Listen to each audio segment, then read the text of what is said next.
Hello everyone, कैसे हो आप सब। आई होप सभी अच्छे होंगे और आप सभी का रिवीजन भी अच्छी तरह चल रहा होगा। तो देखिए, जैसे कि आपको पता है, हम यहाँ पर जो हमारा एसएससी सीईटी या स्टेट में पीआरटी टीएसटी पीजीटी में जो हमारा मैथ सेक्शन आएगा उनके हम क्वेश्चन प्रैक्टिस कर रहे हैं। ठीक है, तो चलो स्टार्ट करते हैं क्वेश्चन नंबर 1 से। तो देखो क्वेश्चन नंबर 1 में क्या दिया हुआ है, जो इसमें एक दो क्वेश्चन ये साइकोलॉजी के आते हैं ना, पेडालॉजी के, मैथ के, ये हमारे एस्टेट के लिए बहुत इम्पोर्टेंट है। ठीक है, अब देखो गणित की प्रकृति होती है, तो बताओ गणित की प्रकृति कैसी होगी। तो देखो जो हमारा गणित होता है उसकी प्रकृति होती है तार्किक। ठीक है, अभी 22 क्वेश्चन देखिए, रूट 12 to 5 = 35। तो हमें फाइंड आउट क्या करना है, 12.25 प्लस 0.225 प्लस 0.001225, इसको सोल्व करना है। ठीक है, तो देखो कैसे सोल्व करेंगे इसको। ये किसका स्केयर दे रखा है इन्होंने, 35 का स्केयर होता है। तो देखो 35 का स्केयर है तो 35 बाहर आ गया, ये 100 है ना, यानी कि इसके नीचे क्या 100 है, तो इसका बाहर आएगा तो 1/10 आएगा। इसको 3.5 लिख सकते हैं। इसमें देखो ये भी 35 का है, इसमें देखो कितने जीरो के बाद पॉइंट है, एक कितने नंबर के बाद 1 2 3 4 के बाद तो 2 के बाद आएगा ना, तो ये लगा दिया।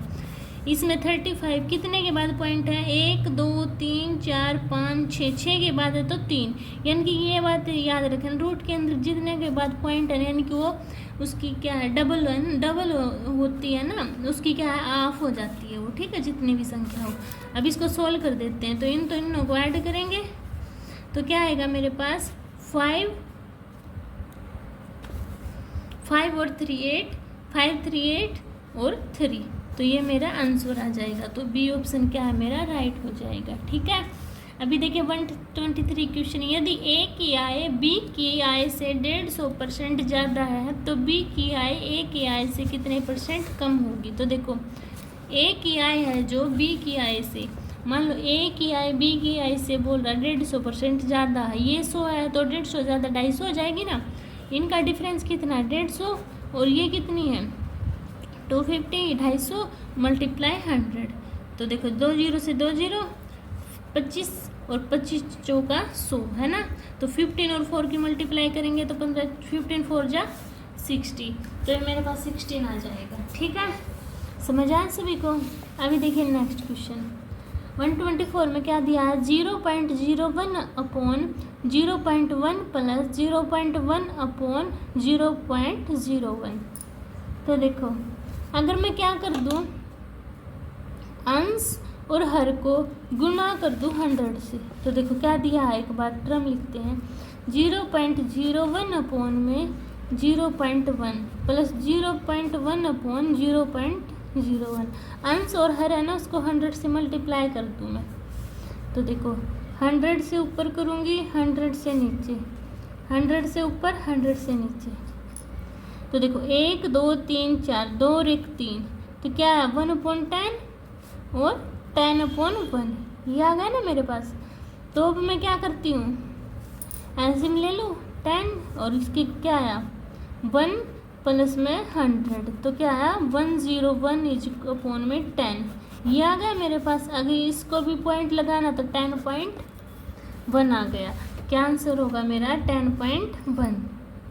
तो कौन सा ऑप्शन है मेरा, ये क्या 10.11 है, तो 10.1 ये होगा बी ऑप्शन। ठीक है, अब 125 देखिए, एक शिक्षण की विधि में जिसमें विद्यार्थी स्वयं अन्वेषक के रूप में कार्य करते हैं तथा समस्याओं का समाधान करते हैं, आगमन विधि, योजना विधि, निगमन विधि, अनुसंधान विधि, तो क्या बोलेंगे उसको बताओ सभी।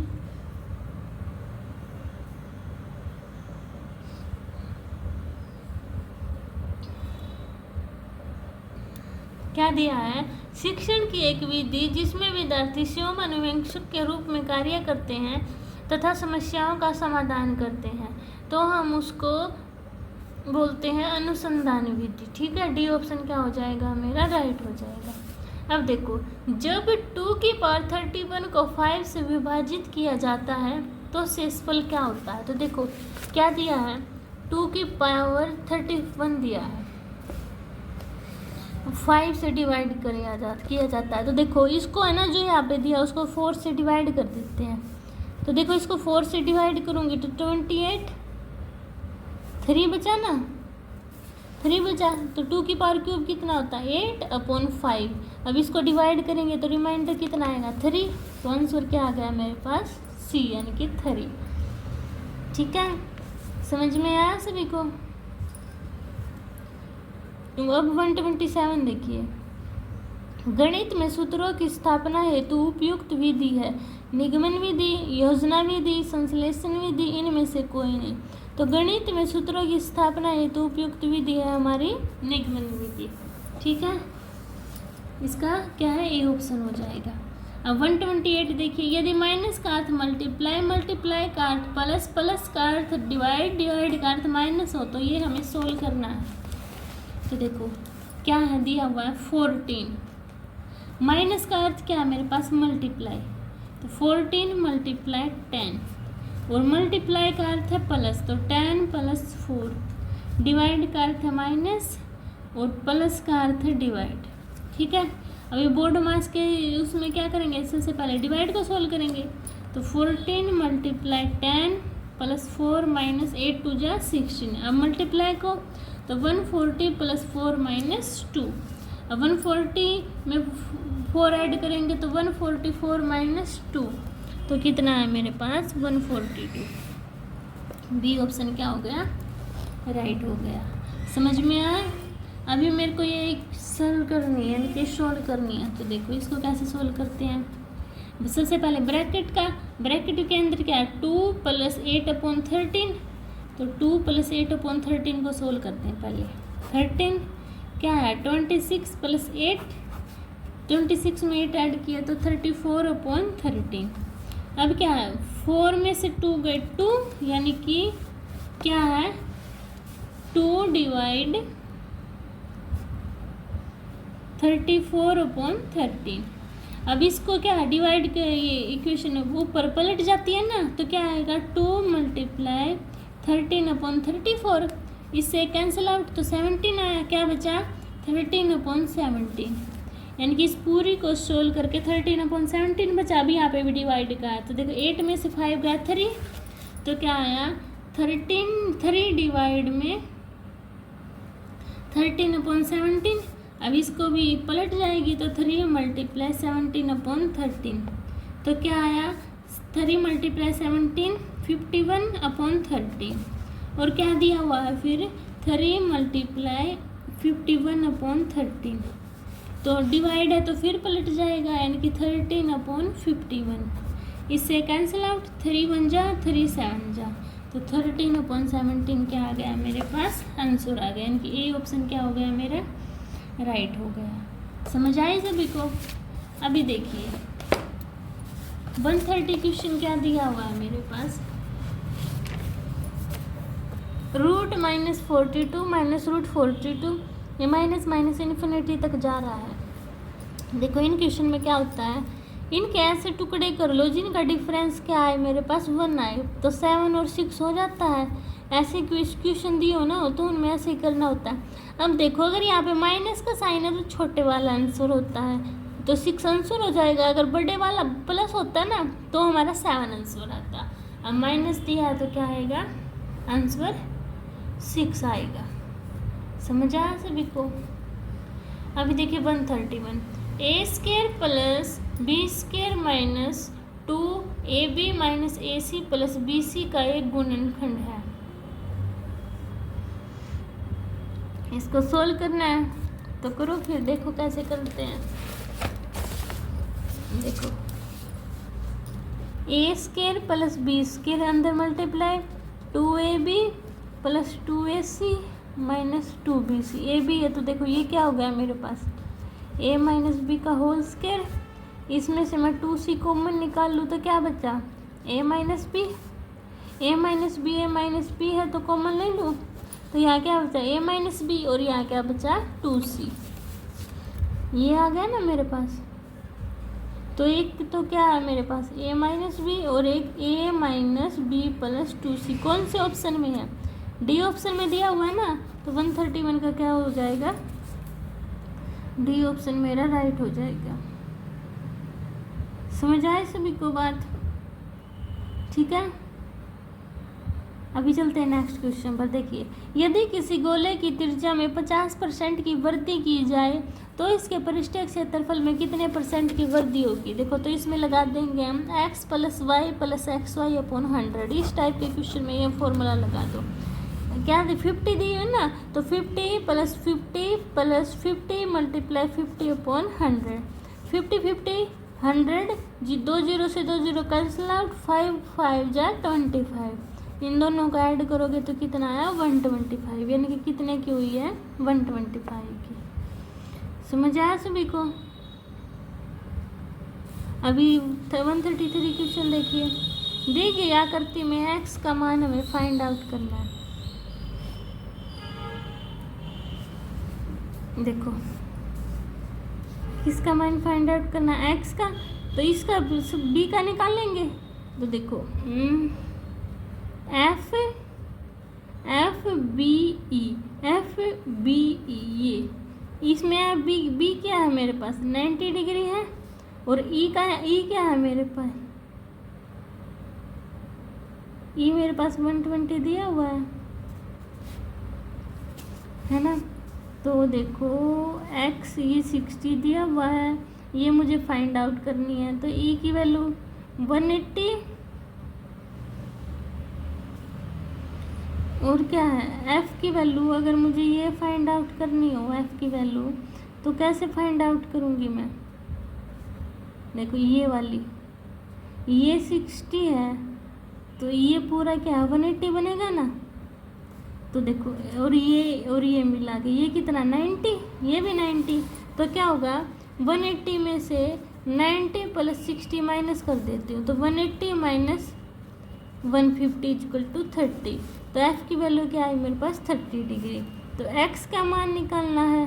तो क्या करूँगी x का मान निकालने के लिए? 130 में से माइनस हो जाएगा ना, कितना आएगा? अब 150। तो क्या आएगा? डी ऑप्शन राइट हो जाएगा। क्यों?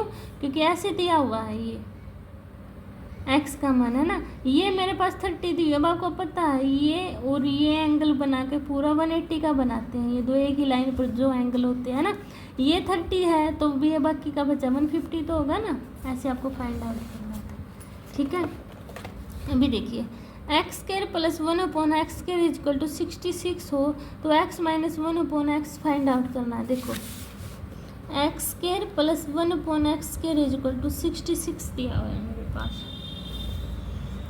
है ना। अब देखो, और फाइंड आउट करना क्या मुझे? x minus 1 upon x.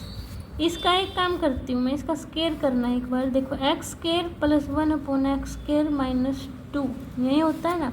तो इसकी वैल्यू दी हुई है 66 माइनस 2, कितना आया? 64। तो x माइनस 1 अपॉन एक्स का होल स्क्वायर कितना आया? 64। तो x minus 1 upon X equal to root 64। तो कि x minus 1 upon X root 64 किसका रूट होता है? 8 का। तो क्या आंसर आ गया मेरा? 8।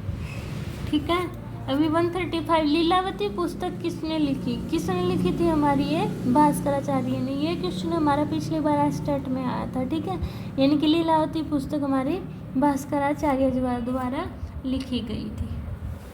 ठीक है, अभी देखिए 136 क्वेश्चन। एक आयत ABCD क्षैतिज रूप से 2 बराबर भागों में बांटा जाता है। ऊपर वाले भाग को 3 भागों में और नीचे वाले को 5 भागों में बांटा जाता है। आयत ABCD का छायांकित भाग का क्षेत्रफल में ज्ञात करना। देखो, मान लो ABCD का पूरा भाग कितना है? 1 है। ठीक है, अब 1 का 1/2 और 1/3 यही होगा ना। तो टोटल कितना है? 1/6। ठीक है, यानी कि 1/2 ABCD क्या है मेरे पास? छायांकित, अछायांकित, यानी कि जो छायांकित नहीं है, 1/6 के इक्वल।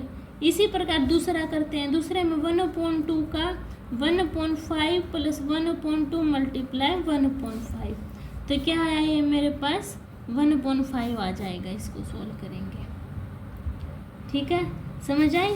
अब पूरे भाग का कैसे निकाल लेंगे, ये तो मेरे पास h अंकित है, यानी कि जो शेड नहीं है, ये जो शेड है, तो टोटल करेंगे तो ऐड कर देंगे इनको, तो करना 30 एलसीएम, 6 5 जा 5 6 जा, यानी कि 11/13 क्या आ गया मेरे पास,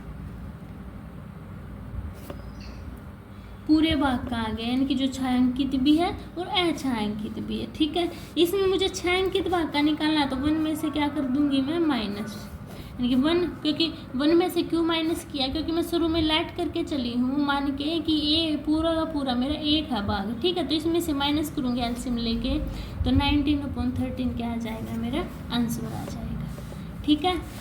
अभी 137 क्वेश्चन देखिए, 1.66 मल्टीप्लाई 1.66, इसको ए मान लो, इसको बी मान लो, तो देखो a² plus b², a² plus b², ये मल्टीप्लाई कर रखा है इससे, ठीक है, इससे, तो -2ab, तो ये किसका होता है फॉर्मूला, a माइनस बी का होल स्क्वायर का, a कितना 1.66 और b 0.66, माइनस करना, 6 में 6 की 0, 6 में 6 की 0.1, तो कितना आंसर आ गया मेरा 1, ठीक है।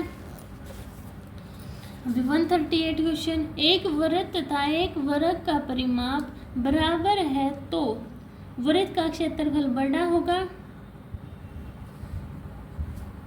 वर्ग का क्षेत्रफल बड़ा होगा, दोनों के क्षेत्रफल समान होंगे और तुलना नहीं की जा सकती। यदि एक वृत्त और वर्ग का परिमाप बराबर है ना, तो वृत्त का क्षेत्रफल बड़ा होता है, ठीक है।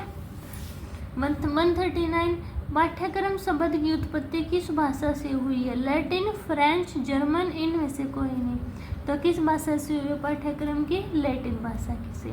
और वृत्त की कितनी सममित रेखा खींची जा सकती है, 2, 4, असंख्य, इनफाइनाइट या अनंत, तो एक वृत्त की हम इनफाइनाइट यानी कि अनंत जो सीमित रेखा खींच सकते हैं, ठीक है,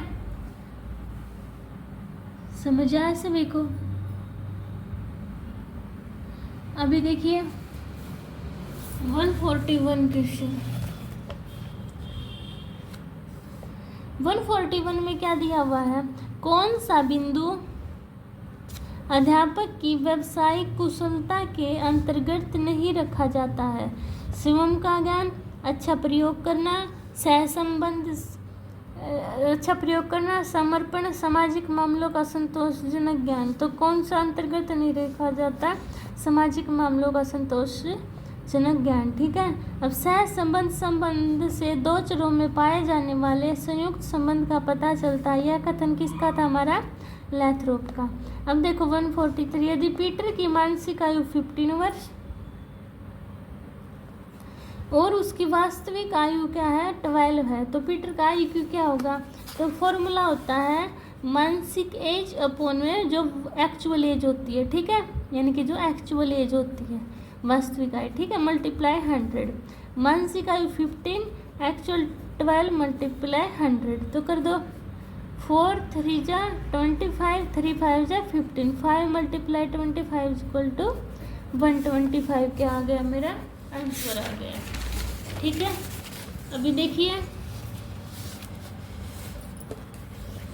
144 क्वेश्चन, निम्नलिखित आंकड़ों के लिए कौन सा सही है, ये दे दिए हमारी, ठीक है। इनको सबसे पहले मैं आरोही क्रम में लिख लेती हूँ, यानी कि छोटे से बड़ा, तो लिखना -1 0 1 2 3 5 5 6 8 10 11, टोटल कितनी है 1 2 3 4 5 6 7 8 9 10 11 टोटल है, यानी कि n की वैल्यू 11 है, तो माध्यिका क्या होगी मेरे पास n + 1/2 होती है, यानी कि 11 + 1/2 = 6, 6वां पद 1 2 3 4 5 6, तो क्या होगा 6वां पद 5, बहुलक यानी कि मोड क्या होता है जो ज़्यादा बार रिपीट हो रहा है 5 हो रहा है, तो ये 5। अब देखो ऑप्शन में जो मेरी माध्यिका हो बहुलक की इक्वल आई है, तो 3 ऑप्शन क्या हो जाएगा, राइट हो जाएगा। अब 145 देखिए, एक लॉटरी की 200 टिकट बेची गई जिसमें से 10 टिकटों पर इनाम था। यदि मोनिका ने एक टिकट खरीदा तो इनाम जीतने की प्राइस था। देखो टोटल 200 खरीदी है, 10 के ऊपर इनाम था। अब कोई सी भी तो हो सकती है ना उनमें से, तो 10/200, 0 से 0 कैंसिल आउट, 1/20 सोल्व करना तो आएगा 0.05। ये मेरा आंसर आ जाएगा। ठीक है। 146 गणित की अच्छी पाठ्य पुस्तक की विशेषता क्या होनी चाहिए? हल किए गए वे अनेक उदाहरण तथा अभ्यास के कुछ प्रश्न होते हैं।